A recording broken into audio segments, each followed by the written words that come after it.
कुछ लोग मरते हैं और मिट जाते हैं, लेकिन एक नाम था जो गया जरूर पर मिटा नहीं। किसी किताब के पन्नों में नहीं, वो जिंदा है हर उस सवाल में जो आज भी पूछे जाते हैं। नेता जनता के लिए है या कुर्सी के लिए?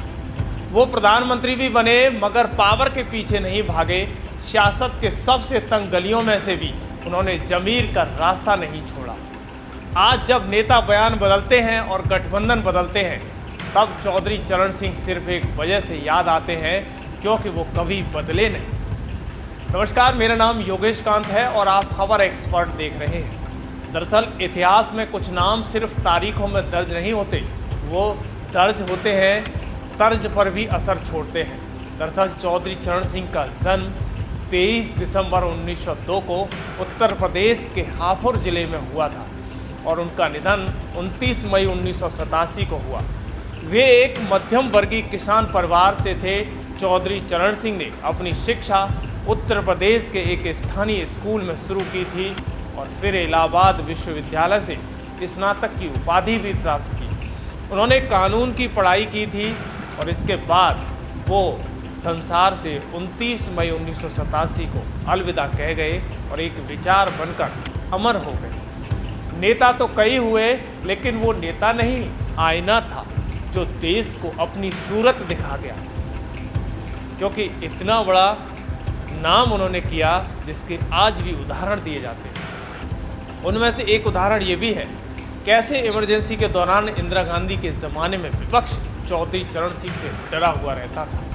दरअसल चौधरी चरण सिंह विरोध की रीढ़ माने जाते हैं। उन्होंने इमरजेंसी में खुलकर विरोध किया था, जेल भी गए और बाद में मोरारी जी देसाई सरकार में उप प्रधानमंत्री भी बने। लेकिन जब वहाँ भी बेईमानी दिखी तो सीधे तौर पर इस्तीफा दे दिया और सवाल सीधा था, देश या समझौता।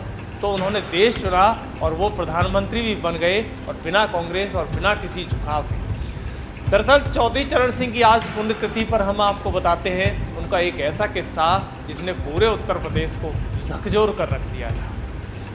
दरअसल उत्तर प्रदेश के एक इटावा जिले में एक थाना पड़ता था ऊसरहार।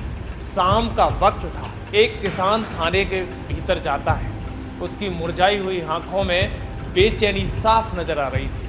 वो चारों तरफ नजरें दौड़ाते हुए सीधा हेड कांस्टेबल के पास पहुंचता है।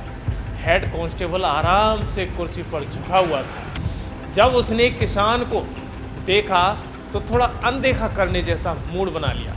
सामने एक महिला थी, वो सादे कपड़े में थी। किसान ने अपनी हालत बयां करने की कोशिश की, लेकिन उसकी भाषा कांस्टेबल को समझ नहीं आई। फिर कांस्टेबल ने क्रोधित स्वर में पूछा, क्या मामला है, ठीक से बताओ। किसान ने बताया कि वो मेरठ से आया था रिश्तेदार के यहाँ से बैल खरीदने के लिए। रास्ते में किसी ने उसकी जेब काट ली और पैसे भी चुरा लिए। उसकी FIR दर्ज करानी है। लेकिन कांस्टेबल ने उनकी बात पर यकीन नहीं किया। इतनी दूर से आकर बिना सबूत के शिकायत कराना कैसे हो सकता है? कहीं दारू तो पी नहीं ली है? कांस्टेबल ने उसे टोकते हुए कहा। किसान मुरझाया हुआ था, कोने में खड़ा सोचने लगा। तभी पास में एक सिपाही ने उसे पास बुलाया और कहा, अगर थोड़ा सा खर्च दे दो तो मामला लिखवा देंगे। मजबूर किसान ने हाँ कर दी और फिर मुंशी ने दस्तावेज तैयार कर लिए और पूछा, दस्तावेज पर अंगूठा लगाओगे या फिर सिग्नेचर करोगे? किसान बोला कि मैं पढ़ा लिखा नहीं हूँ, अंगूठा ही लगाऊंगा। मुंशी ने हंसते हुए कहा, चल ठीक है। मुंशी ने रपट के कागज़ किसान को दिए। किसान ने अपनी जेब से मोहर निकाली और उस रपट पर मोहर लगा दी। जब तक मुंशी को समझ पाता तब तक सब कुछ साफ हो गया था कि रपट का जब दस्तावेज वापस किसान के हाथ से मुंशी के हाथ आया, उस पर लिखा था प्रधानमंत्री भारत सरकार। किसान ने हैरत में आकर पेन पकड़ा और दस्तखत की जगह अपना नाम लिख दिया, चौधरी चरण सिंह। दरअसल थाने में हड़कंप मच गया। पूरा स्टाफ के होश उड़ गए और देश के प्रधानमंत्री खुद किसान बनकर थाने में आ गए। इस दौरान वरिष्ठ पत्रकार इटावा के जयचंद्र भदौरिया बताते हैं कि चौधरी चरण सिंह इसी तरह बिना सूचना के औचक निरीक्षण करते थे। उस दिन भी उनका काफिला वहीं थोड़ी दूर पर था, लेकिन किसी को इसकी भनक नहीं थी। वो सादा कपड़ों में नंगे पैर थाने पहुंचते हैं। उनकी सादगी और ज़मीनी संपर्क ने रिश्वतखोरी के खिलाफ कड़ा संदेश दिया और पूरे थाने को निलंबित कर दिया। ये पहला मौका नहीं था जब वे यूपी के मुख्यमंत्री भी थे, तब भी वे गुप्त रूप से सरकारी दफ्तरों का निरीक्षण किया करते थे और जनता की तकलीफ़ों को खुद महसूस करते थे। दरअसल उनका जीवन संघर्ष, सरलता और कर्तव्य परायणता का अद्भुत उदाहरण है। चाहे वो देश के प्रधानमंत्री बने हों या किसी छोटे से गांव में किसान की तरह घूमते हों, उनका मकसद हमेशा साफ था, जनता की सेवा और भ्रष्टाचार के खिलाफ लड़ाई।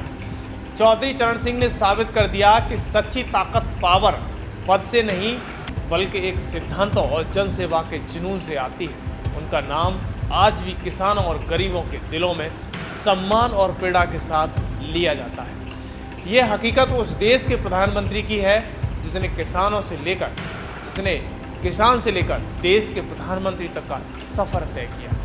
इस हकीकत को आप कैसे देखते हो, हमें कमेंट बॉक्स में ज़रूर बताइएगा। धन्यवाद।